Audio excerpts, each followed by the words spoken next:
Public ఇక చెప్పుకునేటందుకు ఇంకో 2-3 వార్తలు మిగిలినాయి. వాటిని చెప్పుకునే దానికంటే ముందుగాల మా ముసలి మోతవారు ఏం చేస్తున్నాడో అరుచుకుందాం పాండ్రి. ఓ తాత ఏం చేస్తున్నావే? అరే కోటర్ కిక్కు గట్ల పోయేది లచ్చలు మామేనారా? అవును తాత.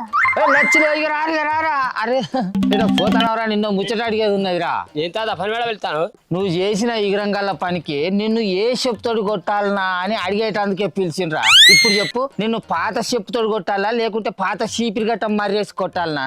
ముచ్చట పోయేటోని పిలిచి ఏమో మాట్లాడతాను. అవును, గాలికి పోయే కంపని గోసికి తలిగించుకున్నట్టు పని మీద పోయే అన్నని పిలిచి తన్నులు తినే కథలు పడుతున్నావు. అవసరమానే తాత నీకు? ఏంటి నేనే తన్నులు తినే కథలు పడతా? నానే కాళ్ళ మొఖం దానా? వీడు చేసిన లేకిడి పని ఏందో ఎరికేనా? ఎలక ముద్దానా? వీని ముచ్చడి చెప్పేది ఉంటే నువ్వే చీపిరి గట్ట మర్రేసి వీడిని కింద మీద దూరుతావు. ఎరికేనా నీకు? అంత అల్కతకో పని అన్నేం చేసిండే ముందర చెప్పు నాకు. అరే అది కాదురా లచ్చుడు, నీకు ఆల్రెడీ ముంగట 3 ఎకరాలు ఎండుకనే పాయ. మనిషిని చూస్తే నాకంటే ముసలోని తీరుగానే ఉన్నావు. ఇప్పుడు నీకు ఈ వేజ్లో ఇన్ని కథలు అవసరం ఆరా? నాకు చెప్పరా, ఓ ముచ్చట చెప్పు. అడుగుతాను చెప్పు. దేహే ఇంతగా అన్న చేసిన పని ఏందో చెప్పమంటే దీర్ఘాలు తీస్తున్నాయింది ముసలోడా. ముచ్చటేందో సుత్తి లేకుండా సూటిగా చెప్పు. ఏమో నాన్సపడుతుంది. ఆ వెనుకటి కాలంలోనే కన్నోళ్ళని కాదని నువ్వు అయ్యవాళ్ళని ఎదిరించి నీ పొల్ల ఇద్దరాకం ఇచ్చపడి ప్రేమించి పెళ్లి చేసుకున్నారు. అసొంటప్పుడు ఎంత మంచిగా కలిసి ఉండాలరా బాడుకావు. గీ వేజ్లో గిప్పుడు ఇద్దరు పోరగాళ్ళు కూర్చున్నాక ఇడుపు కాగితం కావాలని అడుగుతావరా? సిగ్గుశరం ఉన్నదిరా వీనికి కొద్దిగానన్నా? అవ్వా ఇదేమందమే అన్న, మా ముసలోడు చెప్పినట్టు నీ పెళ్ళంతో ఇడాకులు తీసుకోవాలని చూస్తున్నావా? మరి నేను ఇప్పటిదాకా ఎందుకు తిడతాను అనుకుంటానో అమ్మ? నేను పిల్లం మాట ఖరీదాగా ఉన్నదని ఇడుపు కాగితం ఇవ్వాలని చూస్తాడట. అరే ప్రేమించి పెళ్లి చేసుకుంటే అప్పుడు తెలియలేదు అరా నీకు? పిల్లం ఎర్రగున్నదా, కర్రగున్నదా, దొడ్డుగున్నదా, పక్కగున్నదా అనేది? నీ సిగ్గు శరం లేని బతుకలం ఈ పోరగాలు తిడతాను కాదురా నిన్ను? చీసి నీదేం బతుకని బతుకుతున్నవే అన్న. కలిసి 7 అడుగులు నడిచి కష్ట సుఖాలల్లా కలిసిమెలిసి ఉంటామని అగ్ని సాక్షిగా ప్రమాణం చేసి పెళ్లి చేసుకొని ఇప్పుడు నల్లగున్నదని ఈడ ఆకులు తీసుకుందాం అనుకుంటున్నావానే? పెళ్లి అయ్యేటప్పుడు ఎరగానే ఉన్న తాత, పెళ్లి అయినాకనే ఖరీగా అయింది. అందుకే చూస్తాను. ఎవడన్నా ఇనేది ఉంటే ఎడవకాలు చెప్పుతోటి ముఖం మీద దంచుతారు. నీ సిగ్గుశరం లేని ముఖంలో చెప్పు. ఇంకా ఈ సిగ్గుశరం లేని మొగోడు అదేందో పలకపోన్లో గులుగులు ఉంటుందట కదా, దాన్ని ఇక పిల్లలతో ఇడాకులు తీసుకోవాలంటే ఏం చేయాలి అని అడుగుతాడట. ఇక ఈ పలకపోన్నేమో ఇడాకులు తీసుకోవాలంటే ఎవరెవరిని కలవాలి, ఏం చేయాలి అనేది అన్ని ముచ్చట్లు చెప్పిందట అంటున్నాం. అరే టచ్ ఫోన్ లో ఉండే గూగుల్ అసిస్టెంట్ ను అడిగి తెలుసుకున్నాడు కావచ్చునే. ఇగో ఇట్లనే వైఎస్ఆర్ కడప జిల్లాలుండే కిరణ్ కుమార్ అనే ఓ బట్టెవాజ్ గాడు భార్య దొడ్డైందని ఊకే చికెన్ మటన్ దేమ్మని ఇబ్బంది పెడుతున్నదని గూగుల్లో భార్యను ఎట్లా మట్టు పెట్టాలి అని సెర్చ్ చేసి మరి విషయం తెప్పించుకొని పాలకోవల కలిపి తినిపించి జీవి తీసిండటనే. ఓ లవలవలవలవలవా, మీ నోళ్ళ మండు కొట్ట, మీ కళ్ళ కంప కొట్ట, మీరేం మనుషులరా? ఇదేం అన్యాయం రా, ఇదేం పద్ధతిరా?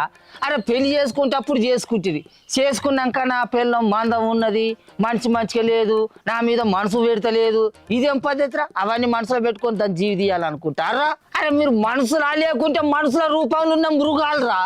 మనిషి జీవి తీసుడు ఏంది ఇది? ఇది పాపం రా, ఇది పెద్ద పాపం. అవునే తాత, ఈ నడుమ మొగుడు నచ్చుతలేడు అని కొంతమంది ఆడోళ్ళు భర్తల పానాలు తీస్తున్నారు. ఇంకొంతమంది మొగోళ్ళేమో పెళ్ళాం నల్లగున్నది నాజుగ్గా లేదు అని ఇగో ఈ తిరగ జీవి తీస్తున్నారు. అరే పిల్లం అంటే ఏడిదో ఎరికేనారా లస్కులుగా? మనల్ని నమ్మి దాని అయ్యవాళ్ళని విడిచిపెట్టి మన కోసం మన ఇంటికి వచ్చిన దేవతరా. కోపం వచ్చి ఎల్లకనో ఓ మాట అంటే అనవచ్చు, కానీ ఇట్లా పానాలు తీస్తాం, ఇడుపు కాగితాలు తీస్తాం అంటే ఏం పద్ధతి అన్నట్టు? మీరు ఏం మనుషులు, మీ ఏం బతుకులు అన్నట్రా? అరే ఒక్క ముచ్చట అడుగుతా చెప్పరా లస్కులుగా?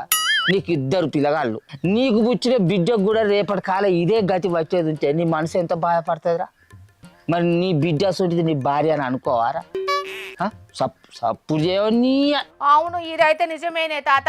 మందికి జరిగిందే మనకు జరిగితే ఎట్లుంటదని ఆలోచించితే అప్పుడు అవతల బాధ మనకు అర్థమవుతుంది. అరే లస్కులుగా ఒక ముచ్చట చెప్తాం మంచిగా. నా ముసలి దానికి నాకు పెళ్ళి 40-50 ఏళ్ళకు దగ్గరికి వస్తాంద్రా. కోపం వచ్చినప్పుడు 4 మాటలు అనుకున్నా కూడా మళ్ళీ కలిసిమెలిసి ఉంటాం. అదంటే నాకు పాయరం, నేనంటే దానికి గౌరవం.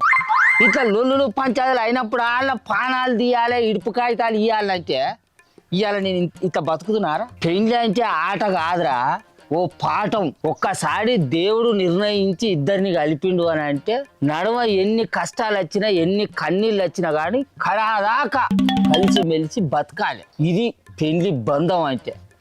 తాపక ఇడుపు కాగితాలు ఇస్తా, నా పిల్లం నల్లగున్నది, దొడ్డుగున్నది, సక్కగున్నది, సన్నగా నీ ఊసిపోయిన బతుకుల మీ తాత నాకు అర్థమైంది కానీ పెద్ద మనుషులు ఇటుకాయ ఇప్పిస్తా అంటారుగా వాళ్ళకు సిగ్గు లేదు, నీకు ఇజ్జత్ లేదు. తాగిపిస్తానవా పొద్దు మాపు వాళ్ళకు మంచిగా బొత్తవాళ్ళుగా ఒక ముచ్చట మంచిగా చెప్తా, మంచిగా అర్థం చేసుకో. మంది చెప్తాను కదా అని వాళ్ళ మాటలను నమ్మినావు అనుకో, నిన్ను నువ్వు బొంద తీసి ఆ బొందలో పెట్టుకున్నట్టే.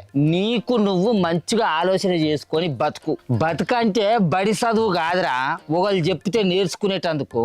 అది నీకై నువ్వే అనుభవించి నేర్చుకోవాలి. ఆవేశపడకు, మంచిగా ఆలోచించి బతుకు. సరేనా? ఇక అబ్బా మంచిగా చెప్పినా తాత.